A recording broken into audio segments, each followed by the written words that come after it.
Epic versus Apple. This is a legal battle that's been going on for quite a while now, and recently we have seen some key deliberations made by the courts that have made headlines. You may recall that back in August of 2020, Epic went out of their way to offer new direct payments in Fortnite on iOS intentionally, knowing that this violated iOS's terms of service, which requires that apps go through the App Store that demands that 30% cut to Apple.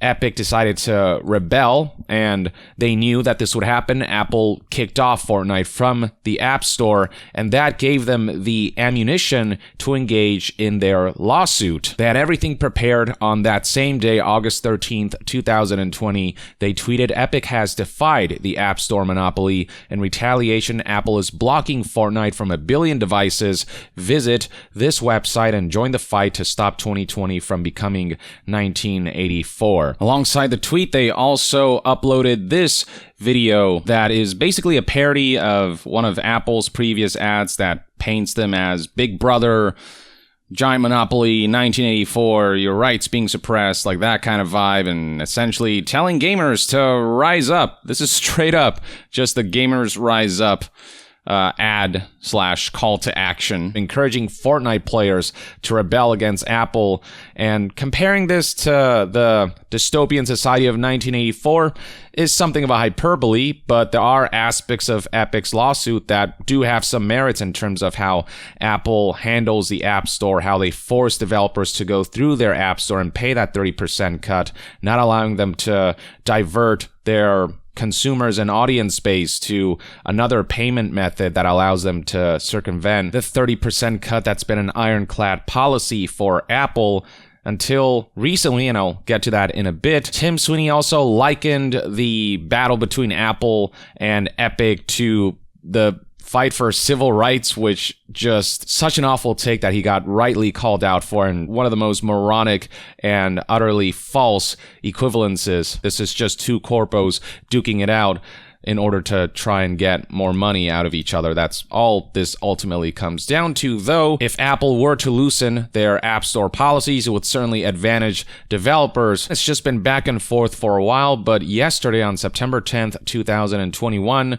the courts have made some deliberations. Neither company got exactly what they wanted. Both Apple and Epic have lost big in some regard, though arguably Epic has definitely lost more, with more of their counts, the majority of their counts having been rejected. But there was one key count that Epic did win, so let's dive into it. So the one key area where Epic was victorious is that the courts ruled that Apple can no longer block developers from offering alternative ways of payment outside the App Store. So in-app, they could offer links to websites where people can make direct purchases and the like, whereas before, developers weren't technically allowed to do that. If you did put a message in your app or a link in the app saying, here's where you can go to pay us directly, then that would be a big no-no. But that policy is now being forced to change, which is a win for developers, though not necessarily for Epic, for two reasons as outlined here by The Verge. First,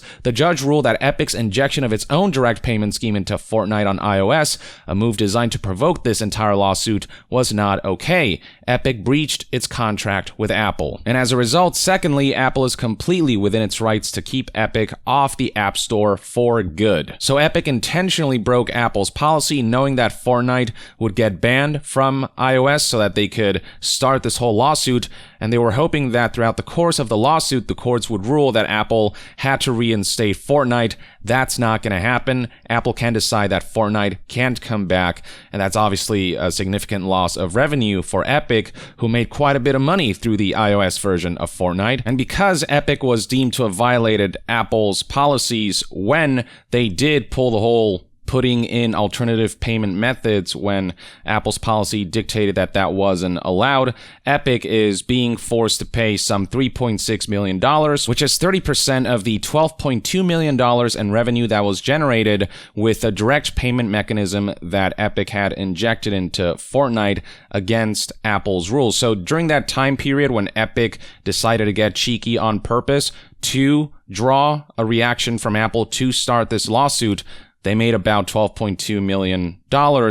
And because that's deemed not right according to Apple's policy, they're being forced to pay Apple that 30% that they circumvented in this time period when that direct payment was live. So other developers who haven't gone out of their way to intentionally violate Apple's policy will benefit from the court's rulings that Apple must now allow developers to be able to advertise alternative modes of payment, more direct forms of payments. But Epic, because they had intentionally violated Apple's policy beforehand and got banned, or at least Fortnite got banned, the courts ruled that Apple is well within their rights to enforce the policies that were in place then. And on top of that, Epic Games has lost a considerable amount of money in legal fees trying to make this lawsuit a success.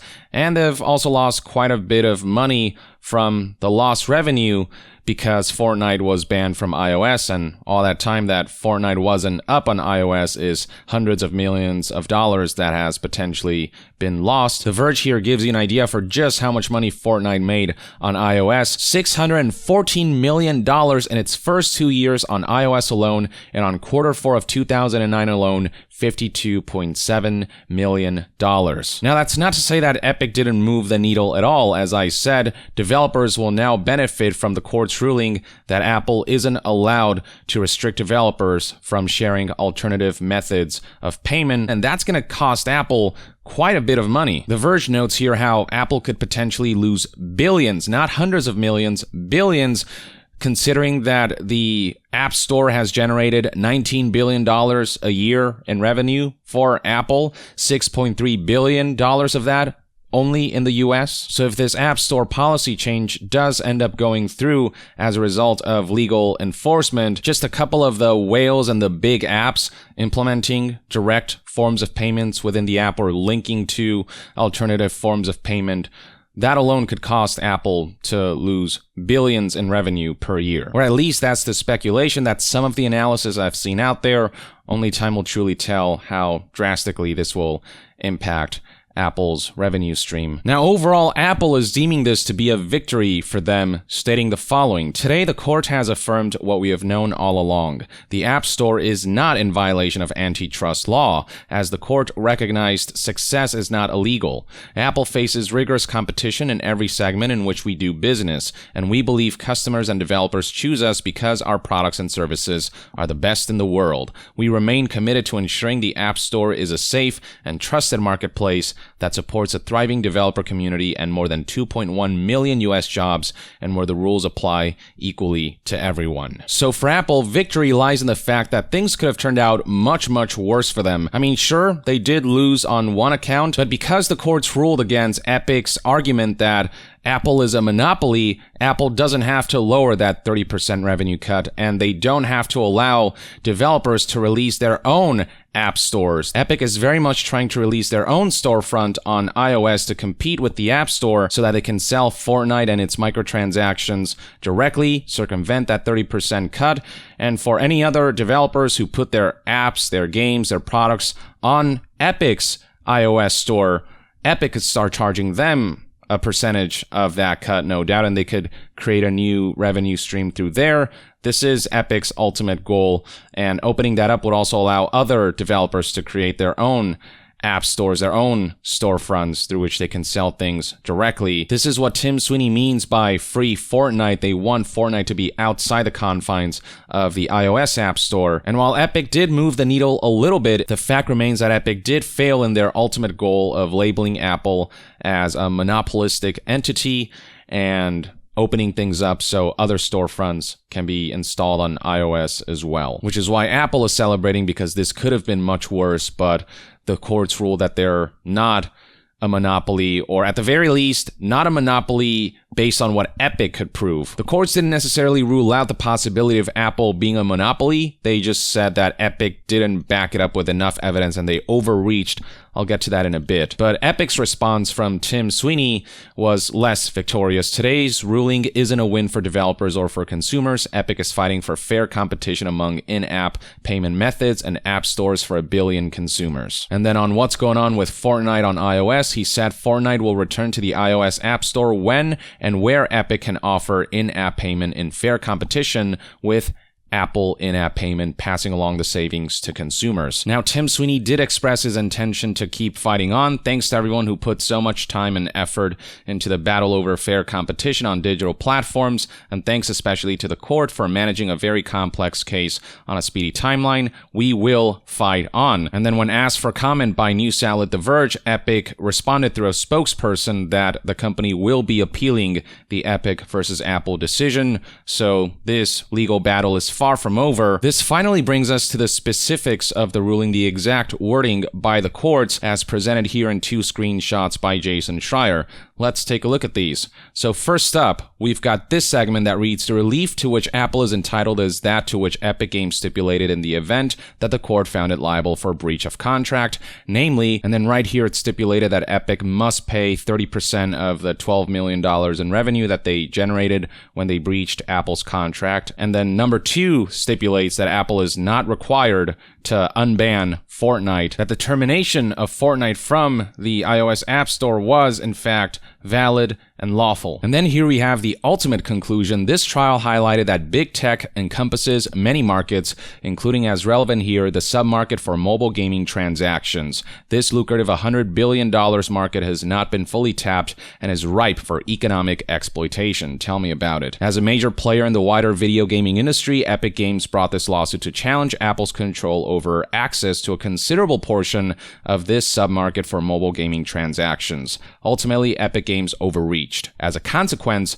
the trial record was not as fulsome with respect to antitrust conduct in the relevant market as it could have been. So because the scope of this case was honed in on mobile gaming and monetization specifically rather than the app ecosystem and the app business model as a whole, the courts could not ultimately rule that antitrust conduct has been taking place within the confines of the mobile gaming market, as there's plenty of competition on that front. So the court says, thus, in summary, the court does not find that Apple is an antitrust monopolist in the submarket for mobile gaming transactions.